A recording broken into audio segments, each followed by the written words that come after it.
Alone in the Mojave Desert with no food or water, her only choice was to pray for a miracle. But what appeared on the horizon wasn't what she expected. Thank you so much for watching and for all your comments. Let me know at the end if you liked the story and where you're watching from and why you're following this. The scorching sun beat down mercilessly on the Mojave Desert, its rays reflecting off the sandy terrain, creating a blinding glare that made navigation nearly impossible. Elizabeth Parker, a 28-year-old schoolteacher from Boston, wiped the sweat from her brow as she trudged through the unforgiving landscape. Her journey west had been filled with promise, a new teaching position in San Bernardino, and the chance to escape the confines of her restrictive life back east. Now, separated from her wagon train after a sudden dust storm, that promise seemed like a cruel joke. "Water. I need water," she muttered, her voice hoarse and barely audible. Her once pristine blue traveling dress was now coated with dust, and her boots, designed for Boston's cobblestone streets, were woefully inadequate for the harsh desert terrain.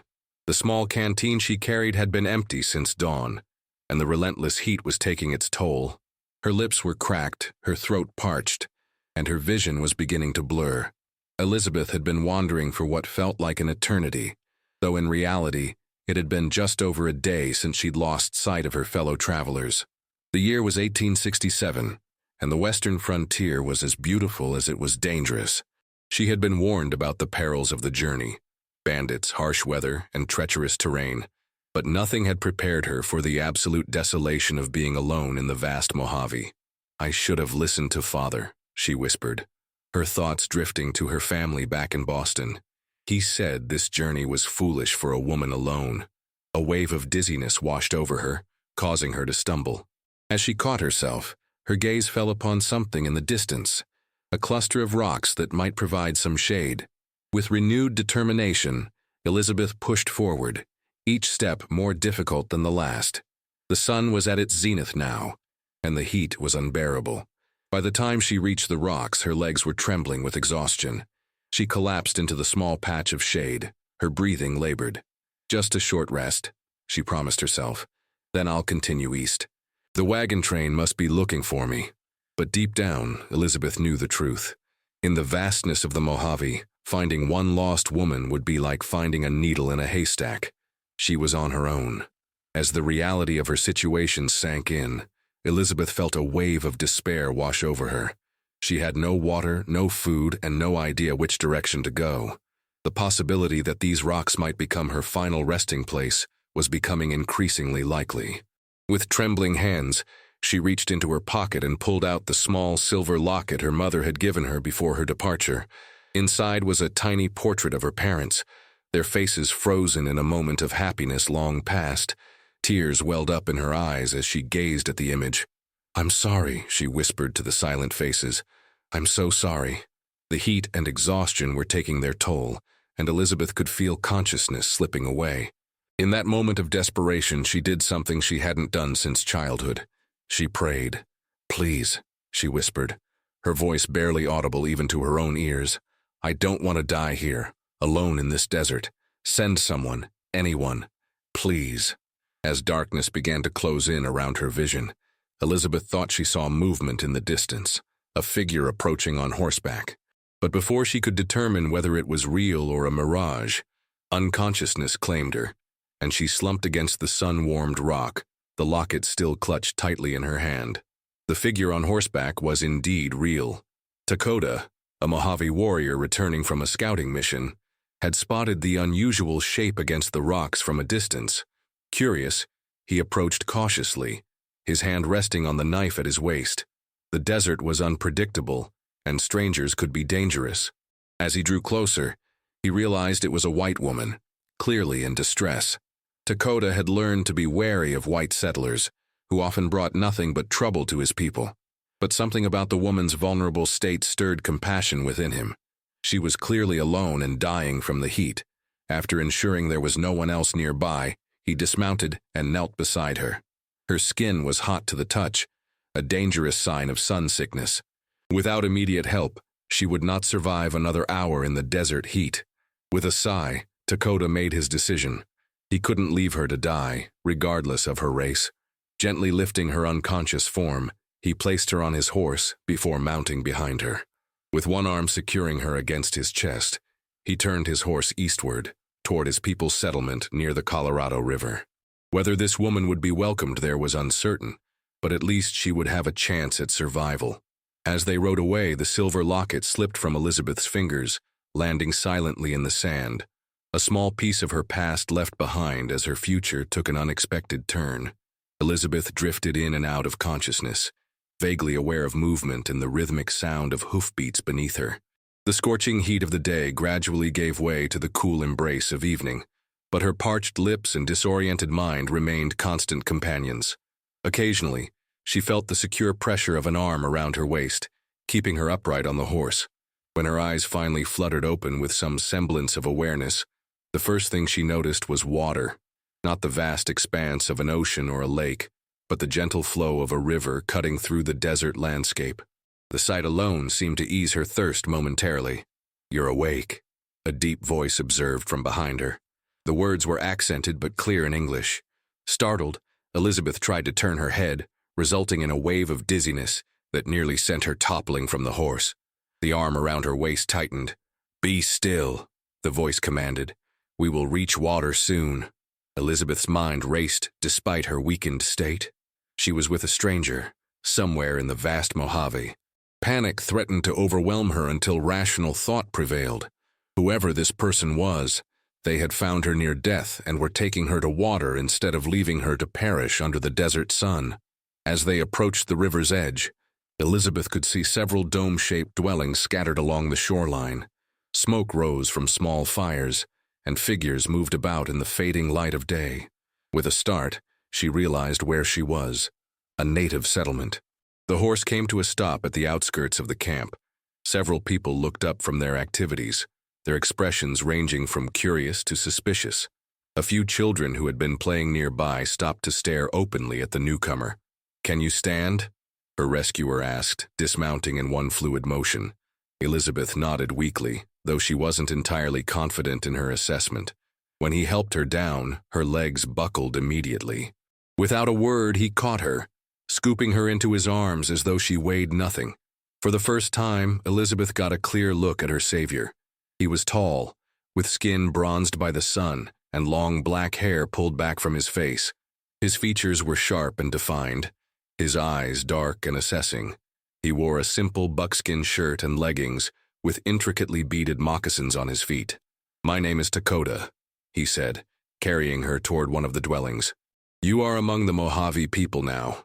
"Elizabeth Parker," she managed to reply, her voice barely more than a whisper. "Thank you for saving my life." Dakota gave a short nod, but said nothing more as he ducked into one of the larger structures. Inside, an elderly woman looked up from where she was grinding something in a stone mortar. "Grandmother," Dakota addressed her in their native tongue, "I found this woman dying in the desert. She needs water and medicine." The old woman's eyes narrowed as she studied Elizabeth.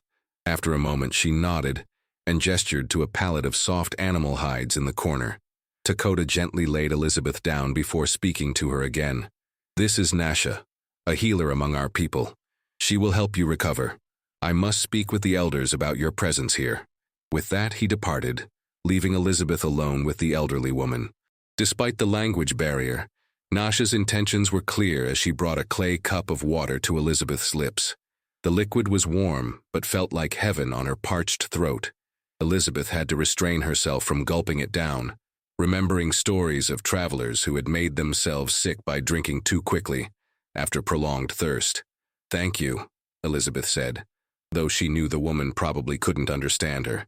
Nasha surprised her by replying in broken English. "Small sips. Too much, you sick."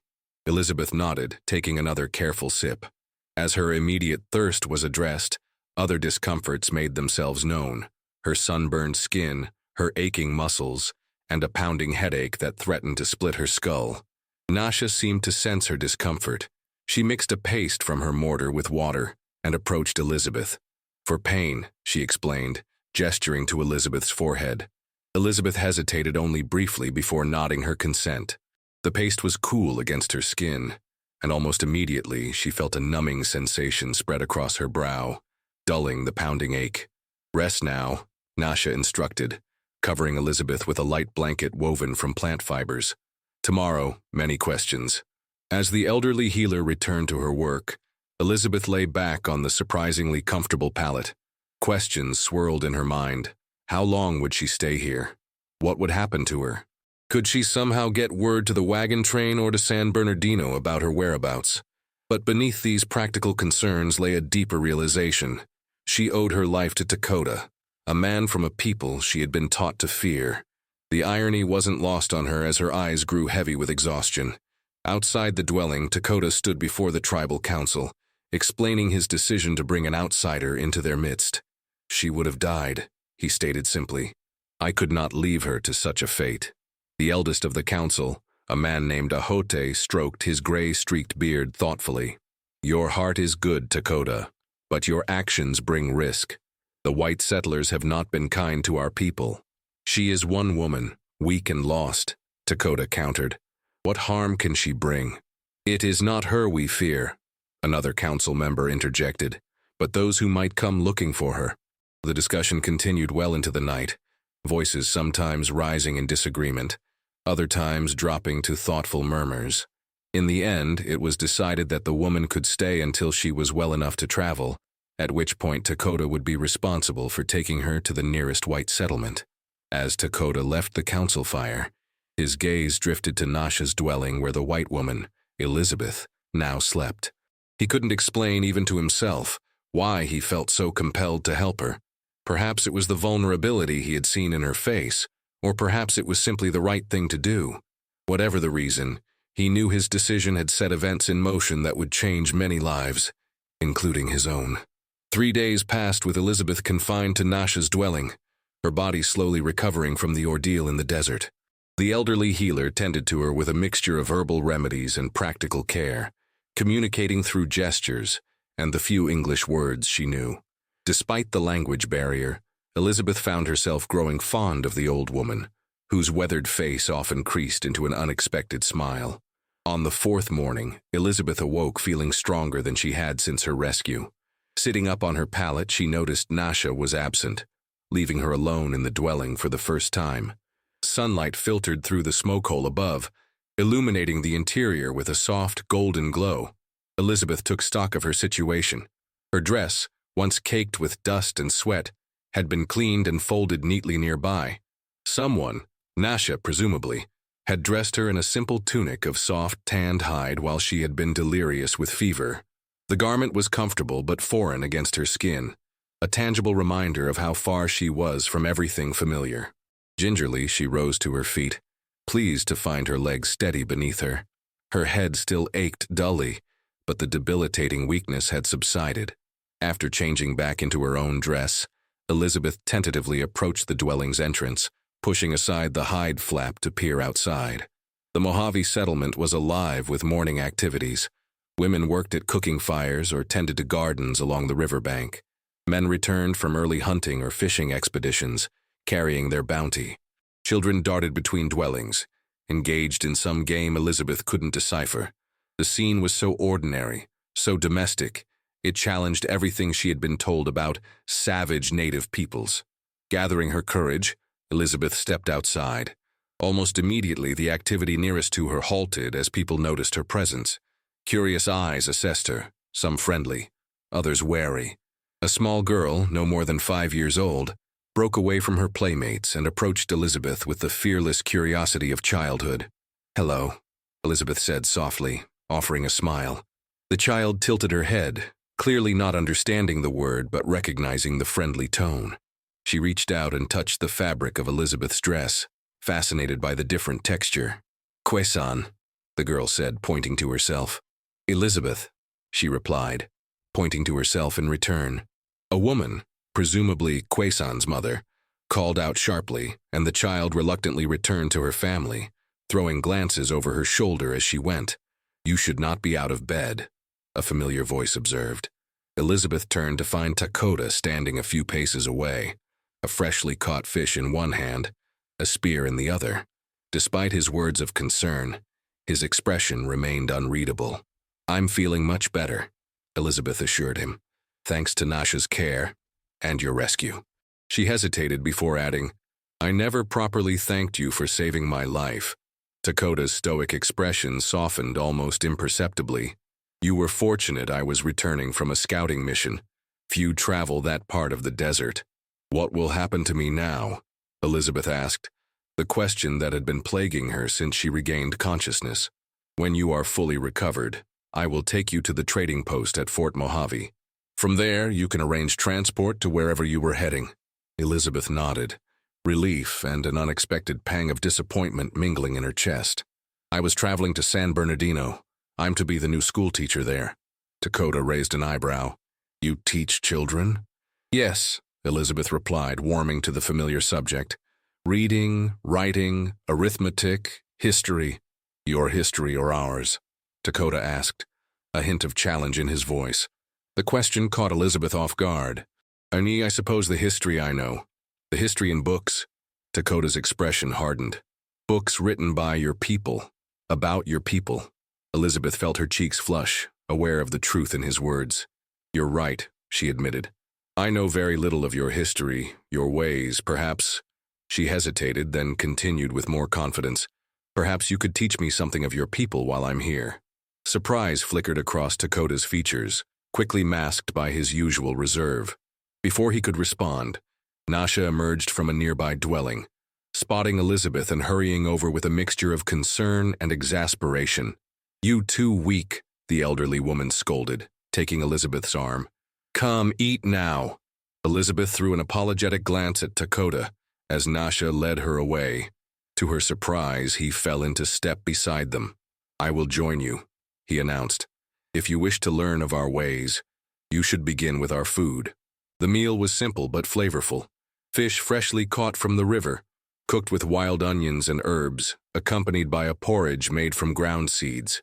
Elizabeth ate gratefully, her body craving nourishment after days of illness. As they ate, Dakota began to speak, his voice low and measured. The Mojave have lived along this river for countless generations, he explained. We are Ahamakav, the people of the water. The river gives us life in this harsh land. Elizabeth listened, entranced as Dakota spoke of his people's history, their beliefs, their connection to the land. He described how the river flooded annually, depositing rich soil for farming, how the Mojave had developed irrigation systems long before white settlers arrived, how they navigated by the stars and read the desert's subtle signs. How did you learn to speak English so well? She eventually asked during a pause in his narrative. A shadow crossed Dakota's face. I was taken to a mission school as a child. They believed they could civilize me by teaching me your language and your God. His jaw tightened. I ran away after 3 years and returned to my people. I'm sorry, Elizabeth said quietly, understanding dawning. That must have been terrible for you. It taught me to understand the white man's world, Dakota replied with pragmatic acceptance. That knowledge has helped me protect my people in times of conflict. Their conversation was interrupted by shouts from the perimeter of the settlement. Dakota was on his feet instantly, his hand moving to the knife at his waist. Elizabeth rose more slowly, anxiety tightening her chest. Stay here, Dakota commanded, his voice tense. But Elizabeth couldn't contain her curiosity. Following at a distance, she watched as Dakota approached a group of Mojave warriors surrounding 2 white men on horseback. Even from a distance, she could see the men were soldiers, their blue uniforms distinctive against the desert backdrop. The conversation was tense, with one soldier doing most of the talking while Dakota responded in short, measured sentences. Elizabeth couldn't hear the exchange, but she could feel the hostility emanating from both sides. Finally, Dakota pointed in her direction, and all eyes turned toward her. The soldiers' expressions registered surprise, then relief. With a sinking feeling, Elizabeth realized they must be looking for her, perhaps alerted by the wagon train when she hadn't reached San Bernardino. As Dakota beckoned her forward, Elizabeth hesitated. In just a few days, she had glimpsed a world, a way of life, that challenged everything she had been taught. The prospect of leaving so soon, with so much still to learn, left her feeling strangely bereft, but duty and her previous commitments pulled at her conscience.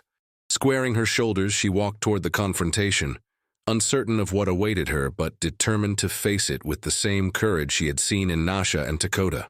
"Miss Parker?" The older of the two soldiers addressed her as she approached, his relief evident. "We've been searching for you for nearly a week. The wagon train reported you missing after the dust storm." "Yes, I'm Elizabeth Parker," she confirmed, conscious of Dakota's intense gaze upon her. "I became separated during the storm, and would have died if not for Dakota and his people. They saved my life and nursed me back to health." The soldier, a sergeant, judging by his insignia, glanced skeptically at Dakota before returning his attention to Elizabeth. "Well, you're safe now, ma'am. We can escort you to Fort Mojave immediately, and from there arrange transportation to San Bernardino." There was an expectation in his voice that Elizabeth would jump at the chance to leave, to return to civilization without delay. A week ago, she might have done exactly that. Now she hesitated. "I'm still recovering from my ordeal, Sergeant," she said carefully. "I'm not sure I'm strong enough for immediate travel." The sergeant frowned.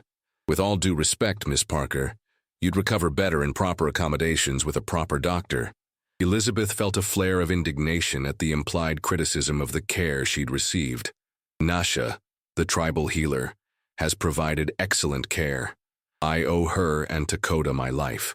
The younger soldier shifted uncomfortably in his saddle, clearly eager to depart. "Ma'am, we should really get going before nightfall." Elizabeth glanced at Dakota, whose expression remained impassive, though she thought she detected a flicker of, what? Appreciation? Respect? He had remained silent throughout the exchange, allowing her to speak for herself. "2 more days," she said firmly, turning back to the sergeant. "I need 2 more days to regain my strength. Then Dakota can guide me to Fort Mojave himself, as was already arranged." The sergeant looked as though he wanted to argue but thought better of it. "Very well, Miss Parker. We'll inform the fort of your situation. A detachment will expect you in 2 days' time." He tipped his hat stiffly. "Good day, ma'am." As the soldiers rode away, Elizabeth became acutely aware of the many eyes watching her, not just Dakota's, but those of the entire settlement. She had just declined immediate return to her own people, choosing instead to remain among the Mojave. The significance of that choice hung in the air between them. "You did not have to stay," Dakota said quietly when the soldiers were out of earshot. "I know," Elizabeth replied, "but there is still so much I want to learn." 2 days isn't much time, but it's better than nothing. For the first time since she'd met him, Dakota smiled, a small upward curve of his lips that transformed his entire face. "Then we should not waste it." The next 2 days passed in a blur of activity as Elizabeth immersed herself in Mojave daily life. Nasha taught her how to weave baskets so tightly they could hold water, showing remarkable patience as Elizabeth's inexperienced fingers fumbled with the unfamiliar techniques.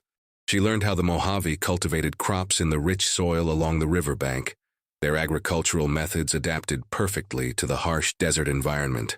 Dakota proved to be a knowledgeable guide, explaining the complex social structure of the tribe, their spiritual beliefs, and their relationship with neighboring peoples. He showed her how to identify edible plants in the desert, a skill that might have saved her if she'd known it before becoming lost. "Your people see only emptiness in the desert," he explained as they walked along the riverbank on her final evening. "We see abundance. Food, medicine, materials for shelter and tools. The desert provides for those who understand it." Elizabeth nodded, thinking of how she had nearly perished in what Dakota saw as a land of plenty. "I was blind to it all. I still am, in many ways. But you are willing to see," Dakota observed. "That is rare among your kind." They stopped at a high point overlooking the river, the setting sun casting golden light across the water. The Mojave settlement lay below them, smoke from cooking fires rising lazily into the evening air. It was a scene of tranquility and harmony, people living in balance with the harsh land around them. "When you reach San Bernardino," Dakota said after a moment of silence, "what will you teach your students about my people?" The question caught Elizabeth off guard with its directness, but she gave it the consideration it deserved. "Not what I would have taught before," she answered honestly. "I'll tell them that the Mojave are a people of dignity and wisdom who have thrived in this land for generations through their deep understanding of it. I'll tell them about a healer named Nasha, whose knowledge of plants saved a foolish white woman's life, and about a warrior named Dakota, who chose compassion over indifference. Dakota's expression softened. "And what will you remember?" "Elizabeth Parker." Elizabeth turned to face him fully. "Everything," she said simply. "I will remember everything." Morning came too quickly. Elizabeth gathered her meager possessions, her cleaned dress, a small pouch of medicinal herbs Nasha had insisted she take, and a beautifully woven basket given as a parting gift. The locket containing her parents' portrait was lost somewhere in the desert, but she found she mourned its absence less than expected, perhaps because she was no longer the same woman who had cherished it so desperately. The entire settlement gathered to bid her farewell. To her surprise, many brought small gifts: a beaded bracelet, a carved wooden figure, a pouch of dried berries for the journey. Even little Quaison approached shyly, pressing a smooth river stone into Elizabeth's hand with a solemn expression. "For remembering," the child said in hesitant English, clearly coached by someone. Elizabeth knelt and embraced the little girl, her heart full. "Thank you," she whispered. "I will never forget." Nasha was the last to approach, her weathered hands taking Elizabeth's in a firm grip. "Strong woman," the elder said approvingly. "Come back someday. Teach. Learn." "I will," Elizabeth promised, blinking back unexpected tears. "I will come back." Finally, it was time to depart. Dakota had prepared 2 horses, one for himself and one for Elizabeth. The journey to Fort Mojave would take most of the day, following the course of the river northward. As they rode away from the settlement, Elizabeth found herself looking back repeatedly until the domed dwellings disappeared from view. A chapter of her life was closing, a brief, unexpected chapter that had changed her in ways she was only beginning to understand. "You are quiet," Dakota observed after they had been riding for some time. "I'm thinking about what awaits me in San Bernardino," Elizabeth replied, "and wondering if I'll be able to keep my promise to teach differently, to see differently." "The seed has been planted," Dakota said with quiet confidence. "It will grow." They reached Fort Mojave by mid-afternoon. The military outpost stood in stark contrast to the Mojave settlement. Rigid lines, uniformed men, an atmosphere of tension rather than harmony. Elizabeth felt a strange reluctance as they approached the gates. "This is where we part ways," Dakota said, halting his horse. Elizabeth nodded, knowing this moment had been inevitable but unprepared for the weight of sadness it brought. "Thank you, Dakota, for everything." He inclined his head in acknowledgement. "The river changes course sometimes, Elizabeth Parker. Perhaps our paths will cross again." "I hope so," she replied, meaning it more than she could express. With that, Dakota turned his horse and rode away, a solitary figure growing smaller against the vast desert landscape. Elizabeth watched until he was almost out of sight before turning toward the fort and her journey onward. 6 months later, the schoolhouse in San Bernardino buzzed with activity as Elizabeth arranged a display of Mojave artifacts, the basket and bracelet she had been given, alongside items she had traded for on subsequent visits to Fort Mojave. On her desk lay a letter, newly arrived. "Miss Parker, the Tribal Council has considered your proposal and agrees to welcome you during the summer months to document our stories and traditions. Nasha says your Mojave language studies are progressing well for a beginner. The children ask when the teacher with sun-colored hair will return. The river awaits your return. Dakota." Elizabeth smiled as she traced her fingers over the words. She had kept her promise, both to return and to teach differently. Her students now learned a history that included the Mojave perspective, and her curriculum incorporated lessons on respecting the land and its resources. And if some eyebrows were raised in the community at the school teacher's frequent correspondence with a Mojave warrior, Elizabeth found she cared less with each passing day. The desert had nearly taken her life, but in doing so, it had given her something far more valuable, a new way of seeing the world and her place within it. As the first students began filing into the classroom, Elizabeth tucked the letter away and turned to greet them, her heart full of purpose and anticipation for the summer journey that awaited her.